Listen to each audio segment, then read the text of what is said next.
കർണാടകയിലുള്ള ഒരു നിയമസഭാ മണ്ഡലത്തിലെ വോട്ടർ പട്ടിക ക്രമക്കേട് ഉയർത്തിക്കാണിച്ച് രൂക്ഷ വിമർശനമുയർത്തിയ ലോക്സഭാ പ്രതിപക്ഷ നേതാവ് രാഹുൽ ഗാന്ധിക്കെതിരെ നടപടിയെടുക്കാനുള്ള സാധ്യത തേടി കേന്ദ്ര തെരഞ്ഞെടുപ്പ് കമ്മീഷൻ.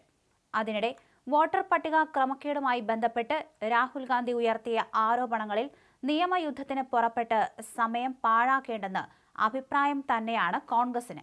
അതായത് കോടതിയിൽ കേസ് കൊടുക്കില്ല, തിരിച്ചടി ഉണ്ടാകുമെന്ന ആശങ്കയിലാണ് ഇത്. എന്നാൽ നിരന്തരം ആരോപണം ഉയർത്തുകയും ചെയ്യും. 2024 പൊതു തെരഞ്ഞെടുപ്പ് പ്രക്രിയ മോദി അട്ടിമറിച്ചാണ് വിജയം നേടിയതെന്ന രാഹുൽ ഗാന്ധിയുടെ വാദത്തെ എതിർത്ത് മുതിർന്ന മാധ്യമപ്രവർത്തകൻ രാജ്ദീപ് സർദേശായി രംഗത്ത് വന്നു. മോദിയെ അതിശക്തമായി പല വിഷയത്തിലും എതിർക്കുന്ന നേതാവാണ് സർദേശായി.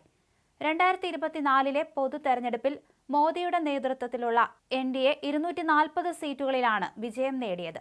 തെരഞ്ഞെടുപ്പ് പ്രക്രിയ അട്ടിമറിച്ചാണ് മോദി വിജയം കൊയ്തിരുന്നത് എങ്കിൽ അദ്ദേഹം 240 സീറ്റിൽ അത് ഒതുക്കേണ്ട കാര്യമില്ലായിരുന്നല്ലോ.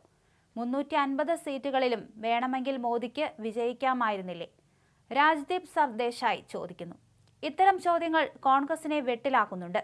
ഇതിനിടയിലാണ് തെരഞ്ഞെടുപ്പ് കമ്മീഷന്റെ ആരോപണത്തെ തള്ളിക്കളയലും.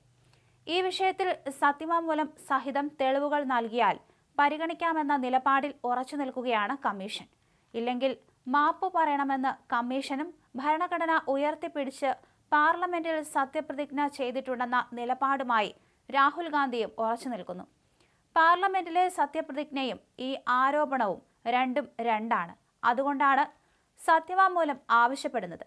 രാഹുലിന് പിന്തുണയുമായി ഇന്ത്യ സഖ്യത്തിലെ കൂടുതൽ കക്ഷികൾ രംഗത്തെത്തിയിട്ടുണ്ട്. തിങ്കളാഴ്ച പ്രതിപക്ഷ പാർട്ടികളുടെ MPമാർ പ്രതിഷേധ മാർച്ച് നടത്തും.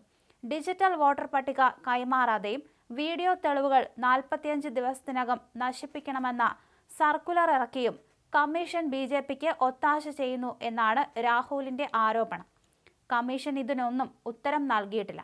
45 ദിവസത്തിനകം CCTV ദൃശ്യങ്ങൾ നശിപ്പിക്കണമെന്ന സർക്കുലർ ഇറക്കിയതിന്റെ കാരണം തേടിയുള്ള വിവരാവകാശ അപേക്ഷയ്ക്ക് കമ്മീഷൻ കൃത്യമായ ഉത്തരം നൽകിയില്ല. സുപ്രീം കോടതിയുടെ പരിഗണനയിലുള്ള വിഷയത്തിൽ മറുപടി നൽകാനാവില്ലെന്നായിരുന്നു കമ്മീഷന്റെ മറുപടി. ആദിത്യ ശ്രീവാസ്തവ എന്ന ഒരൊറ്റ വോട്ടർക്ക് ഇന്ത്യയിലെ 3 സംസ്ഥാനങ്ങളിൽ വോട്ടുണ്ടെന്നും തെരഞ്ഞെടുപ്പ് കമ്മീഷന്റെ കള്ളത്തരങ്ങൾ ഇതിന് ഉദാഹരണമാണെന്നുമുള്ള കോൺഗ്രസ് നേതാവ് രാഹുൽ ഗാന്ധിയുടെ വാദം പൊളിച്ച് ഇന്ത്യ ടുഡേ. കർണാടക, മഹാരാഷ്ട്ര, ഉത്തർപ്രദേശ് എന്നീ 3 സംസ്ഥാനങ്ങളിൽ ആദിത്യ ശ്രീവാസ്തവയ്ക്ക് വോട്ടുണ്ടെന്നായിരുന്നു രാഹുൽ ഗാന്ധിയുടെ ആരോപണം. പക്ഷേ ആദിത്യ ശ്രീവാസ്തവയ്ക്ക് കർണാടകയിൽ മാത്രമേ വോട്ടുള്ളൂവെന്നും മഹാരാഷ്ട്രയിലും ഉത്തർപ്രദേശിലും വോട്ടില്ലെന്നും ഇന്ത്യ ടുഡേ നേരിട്ട് നടത്തിയ അന്വേഷണത്തിൽ കണ്ടെത്തി. മാത്രമല്ല, ഇന്ത്യയിൽ ഒരാൾക്ക് ഒന്നിലധികം സംസ്ഥാനങ്ങളിൽ വോട്ടുണ്ടെങ്കിൽ അത് പരിശോധിച്ച് പരിഹരിച്ചിട്ടുണ്ടെന്ന തെരഞ്ഞെടുപ്പ് കമ്മീഷന്റെ വാദം ശരിയാണെന്നും ഇന്ത്യ ടുഡേ കണ്ടെത്തിയിട്ടുണ്ട്.